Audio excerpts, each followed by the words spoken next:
Hey, it's Ep.5 and welcome to some more Stanley Parable. So we are at the broom closet. Yeah, I didn't want to keep it starting off at the same starting point every time because that might have gotten old and repeated. So we're starting off at the broom closet because, okay, between sessions, I did some research. I didn't spoil anything though. I just did some quick research to find out how the game works. And it actually does intend multiple different scenarios, but it doesn't work like how I thought. Like, it just had extra content for if you went off in a different direction. That's how it's supposed to be. So, knowing that in my mind, I came back here where the narrator started to get a bit mad. Well, Mr. Buns started to get a bit mad at me going through the broom closet. So let's see what else he has to say. Stanley stepped into the broom closet, but there was nothing here, so he turned around and got back on track. No, I didn't. How do you know? There's a wrench here. There's duct tape here. I could duct tape him out. No choice to make, no path to follow, just an empty broom closet. And you're not even letting me see what there is up here. I don't know what's up there. Well, what's that box? Well, that could be something life-saving up there.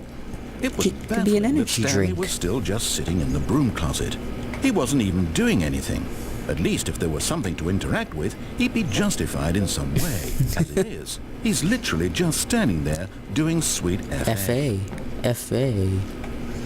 Well, I mean, you're not letting me touch any of these things. I find that suspicious of you, Mr. Buns. Still in the broom closet? Standing around doing nothing? Why? Please offer me some explanation here. I'm genuinely confused. I would if I could talk to you, but I can't. You talk to me and I have to follow you. That's how this game works. You do realize there's no choice or anything in here, right?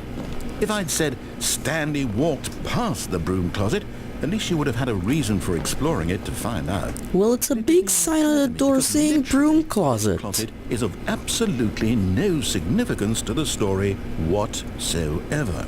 I never would have thought to mention it. Because you have a bad memory. Go get some ginkgo.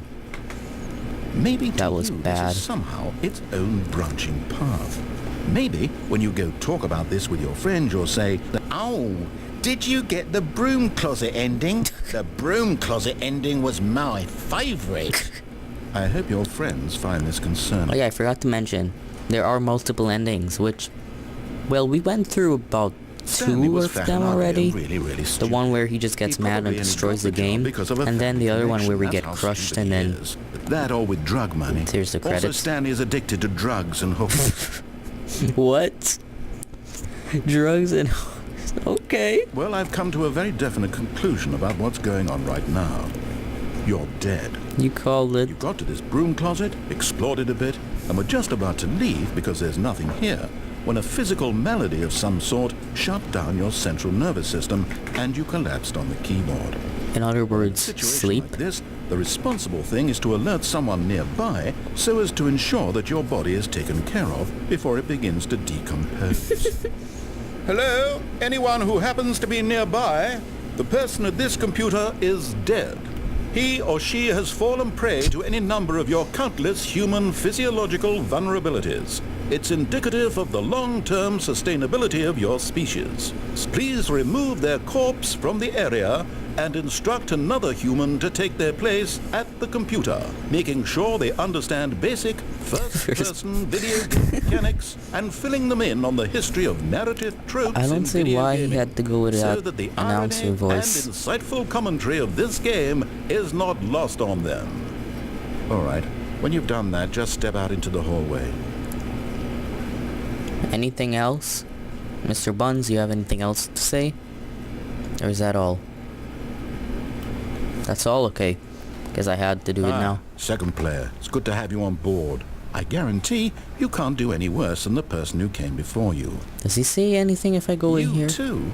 Unbelievable. Oh my God. I'm at the mercy of an entire species of invalids. Perhaps there's a monkey nearby you can hand the controls to. A fish? A fungus? Look, you can hammer out the details. I'm not particularly picky. I'll just be waiting for when you're ready to pick up the story again. Oh. Well, there is an end point to it. Wait. Oh, now I see how they did this. When I go through this door, it's gonna close on me. Coming to a staircase, Stanley walked upstairs to his boss's office. Oh yeah, and I guess there's the other ending with the lucid dream. So that's like 3 we went through already.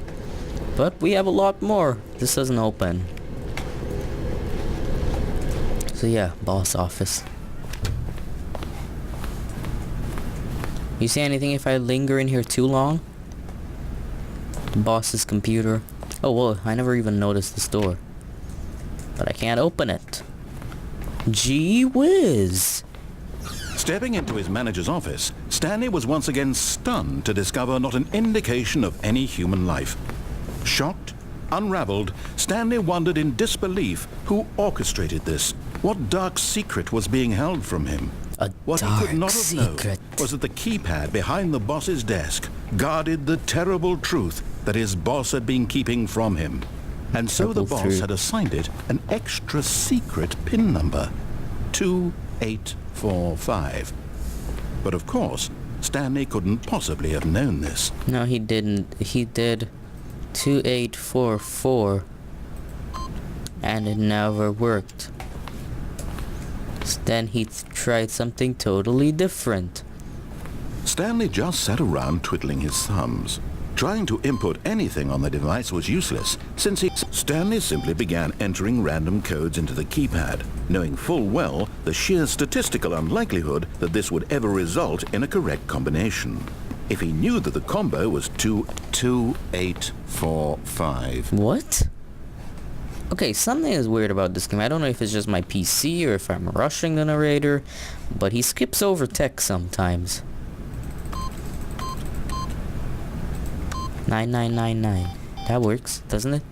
But it turns out that the panel's emergency override kicked in, and the door just opened all by itself. And Stanley got the hell along with the story. Well, whoop-de-doo. Whoop-de-doo. I guess that's what he has to say. It didn't close back in on me.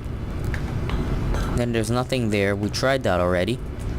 Then the elevator scene. Escape from the elevator. This elevator has no emergency button. No emergency button. What happens if I was stuck in here?